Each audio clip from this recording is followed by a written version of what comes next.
Hey guys, it's Madison Estes. Welcome back to my channel. Today I am ranking every single horror or thriller book that I read in 2022, which is basically every single book that I read in 2022. The first book I read this year is Served Cold, an anthology by various horror tubers. This was a really solid horror anthology. There's one story in here in particular that I really liked called Orpheus Descends. That's about a guy who is driving a submersible. He's thousands of feet underwater and he gets stuck down there. He's not able to communicate and radio up and he's in pitch black darkness. It's a very creepy, claustrophobic story. I recommend this anthology for that story alone, but there's several other really good stories in here. It was just a really good anthology and it was a great way to start the new year. The next book I read was The Marionettes by Wismer. This is a horror / paranormal romance story about a witch who starts to fall in love with a vampire. She's training to be joined this elite group of witches called the Marionettes, which serve the vampires in the story, which has really wonderful, extensive world building in it. I really enjoyed this story. I did feel like there was some problems with the last act. I did an entire video on it if you want to know the details, but I'll just say that it was a solid start for the series, and I am interested in continuing the series, so I would definitely check that out if you're really into witches or vampires.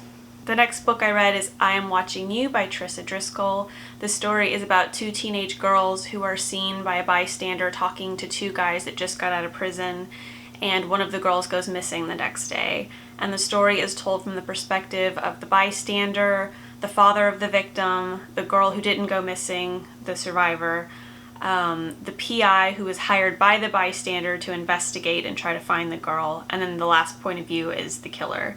So I thought that this was a really interesting book. I liked the different POVs. Sometimes it doesn't work for me, but in this case it did work for me. I liked it a lot, although there were times when I kind of wished it had just been from the bystander's point of view because she was the most interesting perspective, but I did feel like this was kind of the story where, or a story where you have, you know, kind of little mini stories within the bigger story because of the different points of view.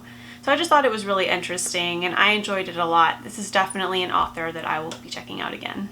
The next book I read is Elevation by Stephen King. Yeah, I did not enjoy this story at all. I gave this story 2 out of 5 stars.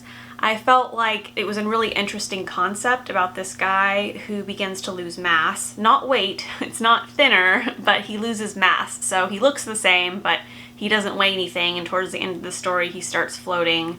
I liked the concept, I just didn't feel like the execution was great. It just wasn't a really interesting or realistic story to me, and I found it bizarre the kinds of things that he fixated on while this really bizarre thing is happening to him. You know, what's happening to him is something that's never happened to anyone else in the entire world, but he's not really as concerned about that as he is about his lesbian neighbors who aren't fitting into their conservative neighborhood. Like, it's just really bizarre the things that he chose to be worried about. Yeah, this story just didn't work for me at all. The next book I read was The Call by Matt Shaw. I gave this 0 out of 5 stars, maybe 1 out of 5 stars. Yeah, I'll be doing an official review on this whenever I do my video on hardcore horror sometime next year. But man, I was disappointed by this. The story is about a woman who drives to a seedy motel to meet with her lover, and when she gets there, the guy starts playing some jigsaw mind games on her, like calling her and telling her that he knows what she's doing, and you know, it seems as though the room has been rigged somehow, and it was just really creepy, and it seemed like it was going to be like a good psychological horror story, and it just turned into torture porn. There was no plot to speak of, and it was just really disappointing how quickly it had such an interesting premise, and then it just went nowhere with it. That was really the main thing. That, and there wasn't a whole lot of characterization either, so yeah, I don't know, I just expected a bit more. I read Home Invasion 2 by Sam West, and I kind of had a very similar feeling to it, where I also thought this was going to be like psychological horror, maybe like with some hardcore horror elements, and the whole thing was just torture porn. It was just a guy who was filming a documentary about himself because he's the son of a serial killer. He films himself going around torturing people, and then, you know, the story just kind of ends with, you know, I guess this hint that the cycle's going to continue. Yeah, there wasn't much plot to speak of. I would definitely recommend passing on that one unless you just want to read graphic descriptions of gore with no characterization behind it. It was pretty disappointing. The The next book I read is We're Not Home, which is another HorrorTube anthology by various authors. It is a collection of stories about vacation-themed or summer-themed horror stories. I enjoyed it a lot. I really liked how it felt very seasonal, kind of like served cold. And, there was a lot of stories about, like, couples on vacation or couples going on a trip and then, like, their relationship problems are exacerbated by the circumstances. I think those kinds of stories are really interesting. I believe I gave this 4 out of 5 stars. I really enjoyed this one, and I definitely recommend reading this one in the summer. The next book I read was Wicked Souls by Katie Wismer. This is the sequel to The Marionettes. This one kind of had the opposite problem, where the beginning was really slow, but then once it picked up, I was hooked. There's also a really steamy sex scene in this book, so if that's your thing, you might be interested in this book. Like I said, I really enjoyed both of these books, and I'm looking forward to the next book in the series, which I think it should be out by now. I forgot, I need to check and see, but it was really good, and I'm looking forward to the next installment. The next book I read is Kelsey's Playground by K.B. Knight. This is a really messed up story. This is also one that I'm going to be featuring whenever I do my video on hardcore horror. And wow, this is a really disturbing story. It feels like a very autobiographical story, so it kind of just follows this woman's life from like childhood into what made her so messed up and crazy.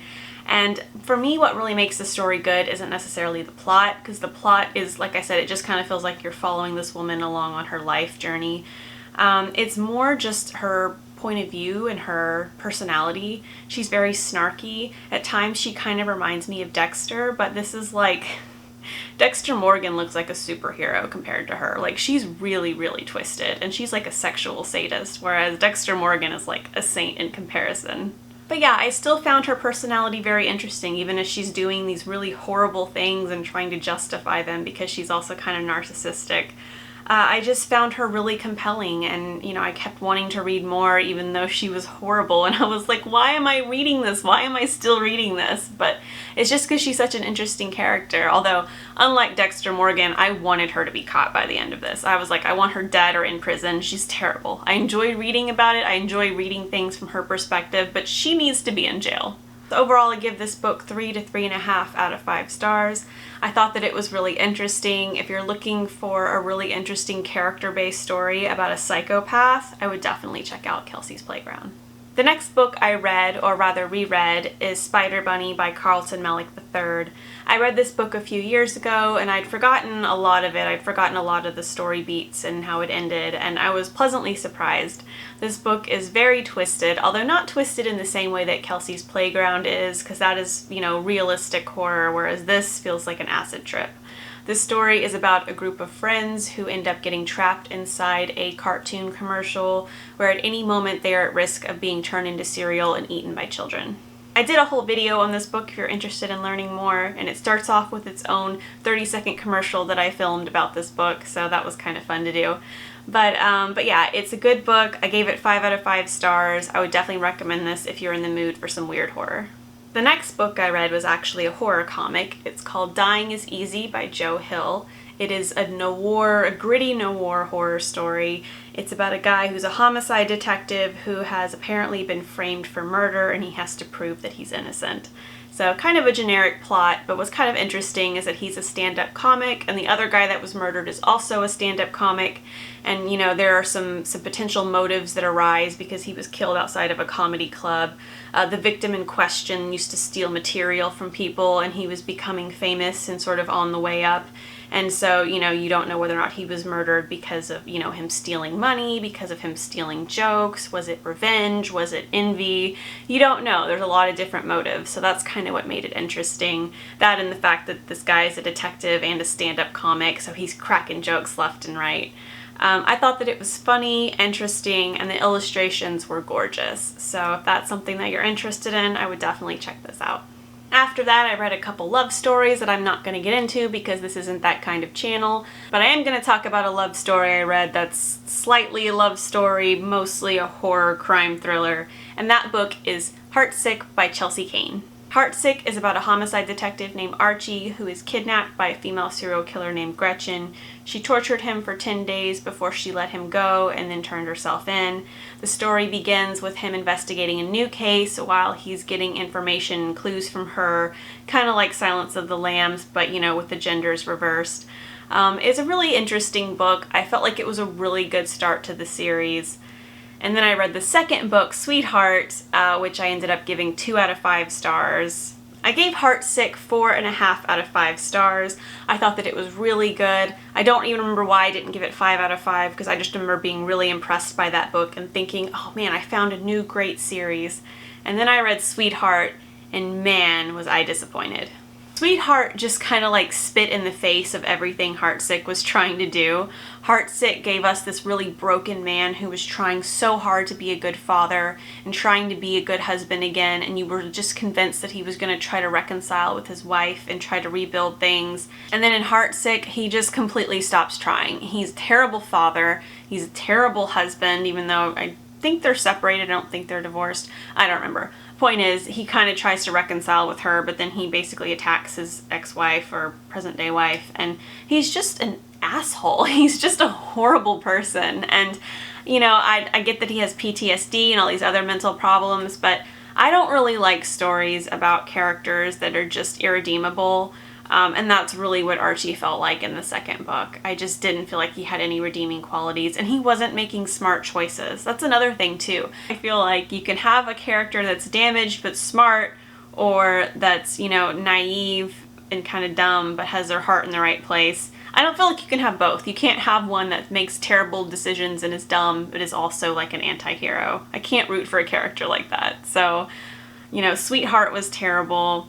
Don't recommend it. I think I gave it 2 out of 5 stars, and even that's kind of generous. The whole book was frustrating, and I gave up the series immediately after I read that book. The next book I read is The Starlight Crystal by Christopher Pike. I really enjoyed this book. I gave it 4 out of 5 stars. It is a cosmic horror sci-fi story about a girl that goes into space with her father. They go into some kind of hyperdrive mode where while they're in the spaceship, only a short amount of time is passing, but on Earth, 200 years pass.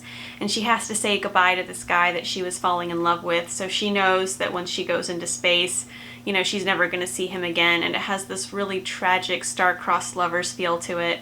But then a bunch of really weird stuff happens, and that kind of gets pushed in the background, but then that romance kind of keeps getting brought back up again, especially as you go into themes of like reincarnation and destiny and things like that. So it's a very surreal kind of story, particularly once reincarnation is introduced into it, and there's some very high abstract themes in this book. I definitely recommend checking it out if you're looking for like a space odyssey story with some horror in it and some, you know, very deep philosophical themes. If you're in the mood for that, I think that you'll really like this book. The next book I read is Beach Party by R.L. Stine. This was a really fun book. It's about this girl that goes to California to hang out with her friend for the summer. She's torn between these two guys. One of them is, you know, your stereotypical good guy who is, you know, kind of a jock, kind of a tough guy, but like he seems really sweet and protective, but he's got a girlfriend who's very possessive. And then the other guy is like your stereotypical bad boy who's got a motorcycle and a bad attitude, but he's a softie on the inside. And, you know, she's kind of torn between these two guys, and she starts getting threatening messages from someone telling her to leave Jerry, the good guy, alone. So she's kind of pursuing him and the other guy at the same time. And it's just a really interesting story. It's fun. It's kind of like a brainless thriller. You know, something like I Know What You Did Last Summer, that kind of vibe to it. And it's very 90s. There's all these references to like VHS and cassette tapes, and it's just fun. It's a fun little time capsule as well. So I gave it 3 out of 5 stars. I don't think it's anything that will wow anyone, but it's a fun book, and it's definitely one that I would read on the beach. The next book I read was a writing guide, so I'm not going to go into that. And then the book I read after that is Remember Me by Christopher Pike. This is whenever I started my 90s YA horror binge. I enjoyed this story up until the last act, where it got really silly, really stupid, honestly, really fast. It's about this girl that is murdered, and she's a ghost, and she's trying to solve her own murder. It's an interesting idea, not super original, maybe it was for the time, but I've definitely seen this before. But it was really well written, and she's kind of like a spoiled brat at the beginning of the story, but she kind of becomes enlightened, you know, after she passes on, after she dies. She kind of gets a new perspective on her life and everything, and that was really interesting. And so was the whodunit element. I was really, I had no idea who'd actually done it. I had my suspicions, but, I didn't have any good working theories. And, the explanation as to why she was murdered was kind of crazy. I didn't mind that as much as, like, the climax of the story. It gets really ridiculous really fast. Like, she's able to, like, suddenly make herself small enough to squeeze into a needle, like a bubble inside of a needle. And then she's able to, like, communicate with someone from inside of their heart, like, literally inside of their heart. It's just really ridiculous, even as I'm trying to explain it. As you're reading it, it feels as ridiculous as that explanation was. So the ending didn't do it for me. I ended up giving this book 2 out of 5 stars. This is one that I would pass on. The next book I read is 9 Horror Stories, the sequel by Josh Darling. Now, this is one of those books where I feel like my enjoyment level versus what I really think this book should be rated as are a little bit different. I've noticed that for me, sometimes some of the classics are like that. Like, I might think a book is like 5 out of 5 quality, but my enjoyment isn't necessarily that. That's what this book is. For me, I think that my enjoyment was like 4 out of 5 stars. But I think that if you like hardcore horror, this book is easily a 5 out of 5 star book. Here it is. So yeah, this was one of the most disturbing collections I've ever read in my entire life. Every story has something in it that's like super demented. The second story in here is probably the most unforgettable. I don't say my favorite because I don't really have a favorite. All these stories made me feel something. Sometimes it was good, sometimes it was, oh, I need to read something nice now. Because life is about balance, and if you read a story about a person that pimps out corpses for money, you need to read something lighthearted afterwards. But I think that it was good. I think that these are all really good stories. Even though some of them kind of made me feel gross afterwards, there's not a single one that I read that I was like, well, that was pointless. What was that even about? With all of these, I felt like they were about something. Especially the second story, I kind of felt like that was a little bit about selling your soul. And, it kind of reminds me of the trope, even evil has standards. Like this person that's pimping out corpses to people, he ends up pimping out a corpse to a priest, and he kind of begins to have second thoughts about it, like, man, what I'm doing is really screwed up. And I thought that was really interesting to get inside the mind of someone who is clearly screwed up to be doing that. But, to have them say, man, like, to have that moment of introspection, the what am I doing? What am I doing with my life kind of thing. I thought that was really interesting. So that was my favorite story out of this collection. It's a really solid collection. I really also like how the icons on the front correspond with the stories that are inside. Like, the second one has a chainsaw on it because someone gets murdered with a chainsaw. And then, you've got the biohazard because there's a story in there about a mad scientist who's like using his own semen to impregnate people or to do experiments. So I thought this was a really good collection. I definitely recommend it if you want to read something that is hardcore horror, or if you're into that genre at all or interested in exploring that genre. I would definitely check this out. I would not recommend it for the faint of heart. I would not recommend it for anyone that can't stand any kind of sexual exploitation or any kind of storyline like that, because there's some of that in this, and there's also other types of, I guess you'd call it like psychosexual horror. I'm not entirely sure what I would even label that as, but it's anything that has like sexual elements in it and like grotesque sexual elements in it. If that bothers you, I wouldn't read this because there's a lot of that in here. But it's a really good collection if you can stomach that. And if you're in the mood for something, say, challenging, something really messed up, you will like this collection. So I would definitely recommend checking it out if that is your thing. The next book I read, because I needed something a little bit more lighthearted after that, is Goblins on the Other Side by Carlton Mellick III. I don't want to go into too many details because at some point I would like to do a full review of this book in costume, preferably. But this is about a girl and her family who drive up to heaven to go visit, because you can do that in this world. Heaven is a real place where you can go and visit anyone that you like that has passed on at any time. So that was really interesting, and in this world you have to be positive all the time. And if you're not positive when you're in heaven, you can end up getting into trouble. I definitely felt like this book was a commentary on toxic positivity. I felt like there was a lot of subtext in this and not a whole lot of horror. This book kind of reminded me a little bit of Bad Box and Stacking Doll in terms of how little horror was in it. But there's a lot of weirdness in this, and I really enjoyed reading it. I give it 4 out of 5 stars. The next book I read is Haunted by Meg Cabot. This book is about a girl who is a ghost whisperer, and she's able to communicate with the dead, and she has like a ghost friend of hers. And there's this guy at her school who has a crush on her, who keeps hitting on her and being kind of creepy. He threatens to send her ghost friend into like another realm unless she agrees to meet with him, and he kind of like, you know, bullies her into spending time with him. And it's just like a super toxic relationship that he tries to force between them. But, you know, because she's a teenage girl and hormones, she's like, oh, but I kind of like it. I kind of like the attention. And she's kind of drawn to him, even though he's clearly not a nice guy. So it just felt like a YA romance that kind of dragged a little bit. It wasn't terrible, I guess, for its target audience. But for me, it just felt really slow and really just, I don't know, I just wasn't interested in it. I think I wasn't the target audience though. But anyways, I give it 2 out of 5 stars. I'd probably recommend this for younger readers, but it just wasn't for me. The next book I read is the horror comic A Basketful of Heads by Joe Hill. I thought this storyline was really interesting. It's about a girl who was attacked by a group of felons that just escaped prison, and she ends up murdering one of them with some Viking axe that she found, and it keeps the victim alive even after he's been decapitated, and she's able to communicate with his decapitated head. And she goes around murdering more people and just basically collecting heads in this basket as she's trying to solve this case of, you know, where her boyfriend is at, because he seems to have been kidnapped. So really interesting story. I thought that, you know, I love the idea of her going around collecting heads and then the heads talking to her and talking to each other and her like solving a crime while doing this.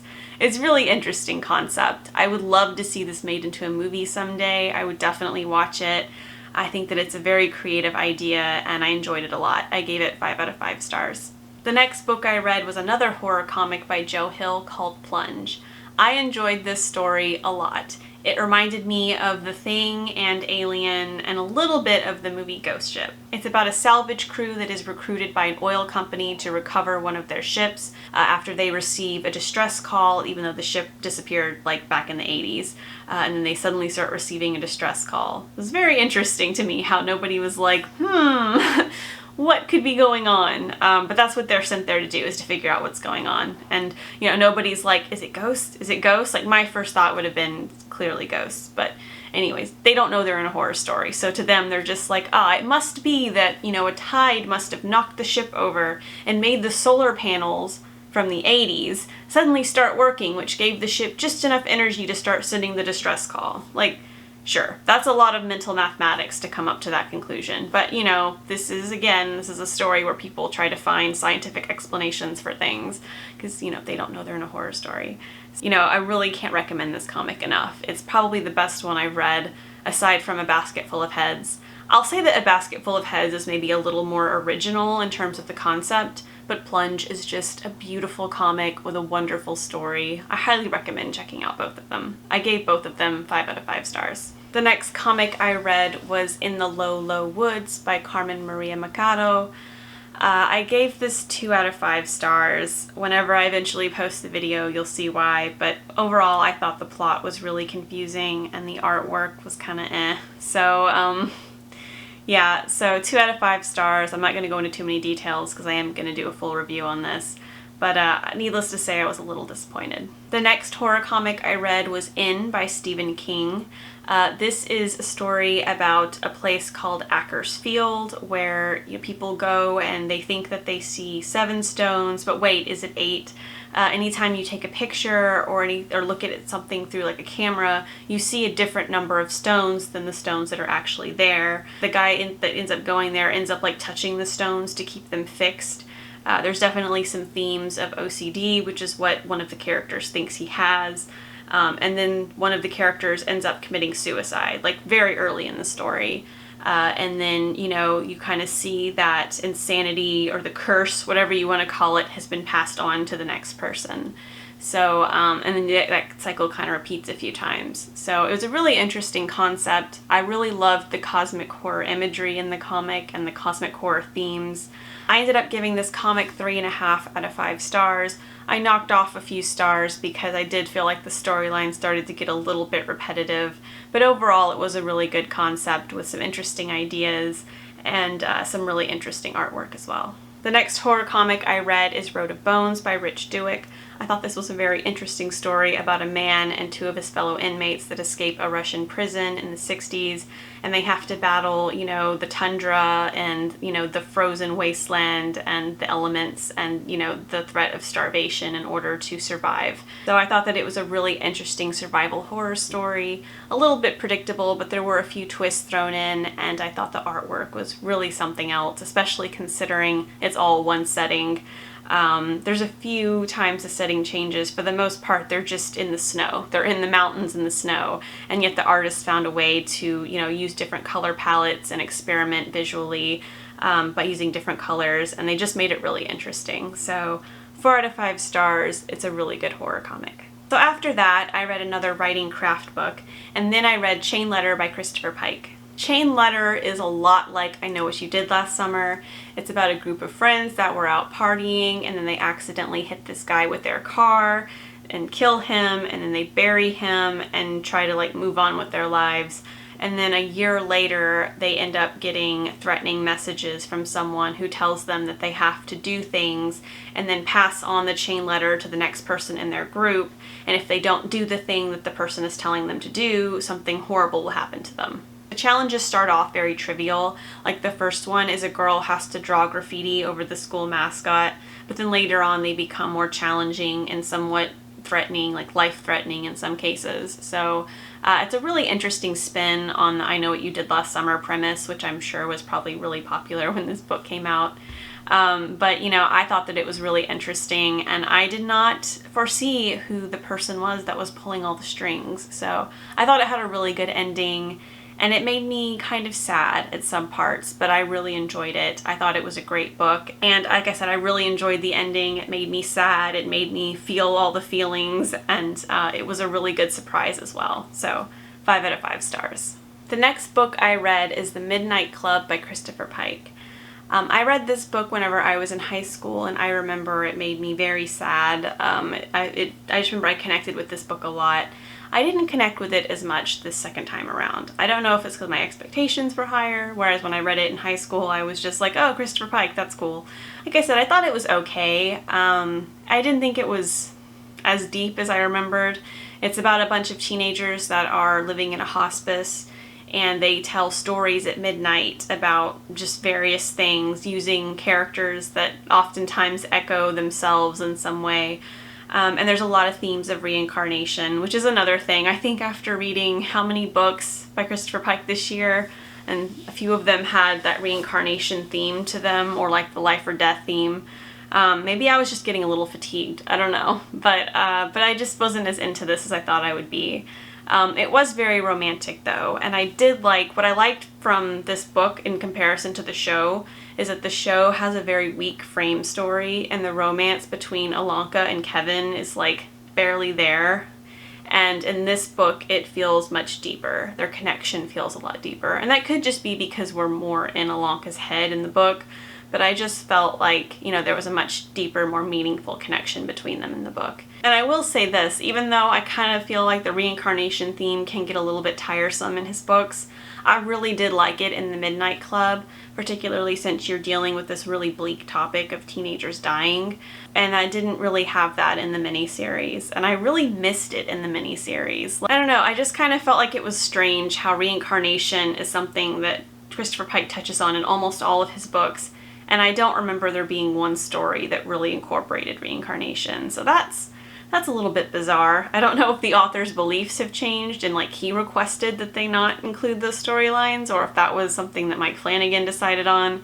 I don't know, but I was just a little bit disappointed because I remember the reincarnation theme being very strong in that book, and I didn't see that in the miniseries. And yeah, I don't know, I was just kind of missing it. So yeah, I enjoyed it. 3 out of 5 stars. I definitely recommend reading it if you're a big Christopher Pike fan.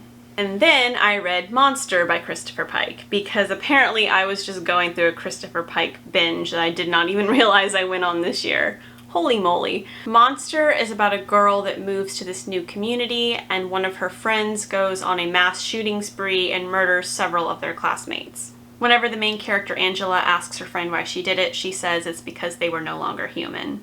I thought this was a really interesting premise. It's not the kind of book that would probably be published today, at least not by any mainstream publishers, because of the frequency of mass shootings. So I imagine it's one of those books that's more controversial today than it was back then.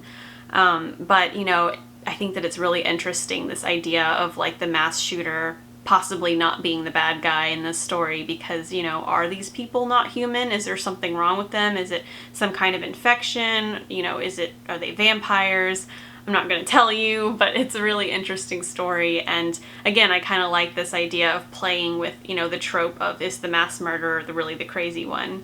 And like I said, super controversial, would not be published today, even though it's not super graphic or gory. But, you know, just the fact that it opens up with a mass shooting, it's very controversial and very interesting. So I gave this book 4.5 out of 5 stars. I'll be doing a full review on this book at some point on this channel. I really enjoyed this one a lot. The next horror book I read is Beach House by R.L. Stine. Now you may be thinking, wait a minute, Madison, didn't you already say that? No, it was Beach Party by R.L. Stine. I also got these two books confused at some point, because as I was reading Beach Party, I was like waiting for like the time travel element that is in this book. Anyways, funny story. But so this book is similar to Beach Party in that it is about a bunch of teenagers hanging out on a beach getting murdered. The only difference is this one has time travel in it. So I did enjoy this one more than Beach Party, although I did find it a little bit confusing at times because of all the characters and the jumping back and forth in the timeline. Although I'll say it got a little bit clearer towards the middle of the book when there was less characters, because some of them had been murdered at that point. So it became less confusing, but it's just fun. It's a fun book. Again, it's kind of like Beach Party, but there's not a whole lot of depth to it. It's just teenagers messing around, being silly, and getting murdered. So I enjoyed it though. It's a fun beach read, and I think that it would be really fun to take Beach Party and Beach House and go to the beach and read about all these teenagers getting murdered while you're just hanging out on the beach. I think that would be a good time, so I highly recommend doing that. I gave this book 3 out of 5 stars. So the last book I read that can be considered a horror or thriller novel is All the Missing Girls by Megan Miranda. This story is about a girl that returns to her small town. Her dad is having some cognitive issues, so he's moved into like a nursing facility, and her brother are trying to sell the house. She reconnects with her love interest, and then suddenly someone in their small town goes missing, and it seems as though the girl that goes missing and her love interest might have had a connection. And it also appears as though her brother, and her love interest are all involved in a conspiracy that happened decades before, where another girl in their friend group went missing. So yes, lots of suspicious things going on, lots of suspects. It was a really good whodunit, although I must admit that I was more impressed with the whodunit element of the present day storyline than I was with the past storyline. The past one kind of felt like a ripoff, because it's one of those situations where the main character knows who did it, but they just kind of are cryptic and don't tell the reader, even though I was kind of going into it with the assumption that the main character also didn't know who did it, but she does know. So that kind of felt a little bit like a cheat to me, but I really liked the present day storyline and the whodunit element of that, and I felt like that kind of made up for like the past one feeling a little bit like a cheat to me. So I really enjoyed it overall. I thought the writing style was really good, like really above average, and I definitely want to check out more of her work. A friend of mine recommended The Perfect Stranger, so I definitely think I'm going to check that one out next year. I definitely want to read more by her because her writing style is really good. Although I will admit, like I said, that if I have any complaints about that book, it's just, I was like, oh, so you did kind of know, or you did know who, you know, did the first murder. Okay, well, thanks for telling me. So other than that one thing, I felt like this was a really good book that kept me on my toes. It had really interesting characters in it. There's no caricatures in this book. They're all really developed characters. And I was also really kind of drawn into the love triangle between her, Tyler, the old love interest, and her current fiance, Everett, who's like a lawyer. Personally, I was Team Everett because I was like, look, Tyler's been loyal to you and he's missed you all these years, but Everett is like a successful, nice lawyer that gives you your space, and he's not like weirdly jealous of Tyler, and he has all this trust in you. Like, stick with Everett. He seems stable and nice. And yeah, so I don't know, I was like really invested in the love triangle element as well. So this book works on a lot of levels, honestly. If you can get that invested in the characters that you care about, like the love triangle, while you've got this interesting double murder mystery going on, or not murder mystery, one of them's a disappearance and one of them's like a murder mystery. But anyways, it's still really interesting, and I think that most people would enjoy this book, and I'm definitely going to be reading more books by her. I give it 4 out of 5 stars. So that's it. That's all the horror and thriller books that I read in 2022. I'm interested to know what was your favorite book that you read this year, either your favorite horror or thriller or a different book. I read lots of different genres, even though I mostly just talk about horror and thrillers on here. Just let me know what books you read that you really enjoyed. If you enjoyed this video, please give it a thumbs up and be sure to subscribe. On this channel, I post reviews, writing advice, horror commentary, and vlogs. Thanks so much for watching. I'll see you later.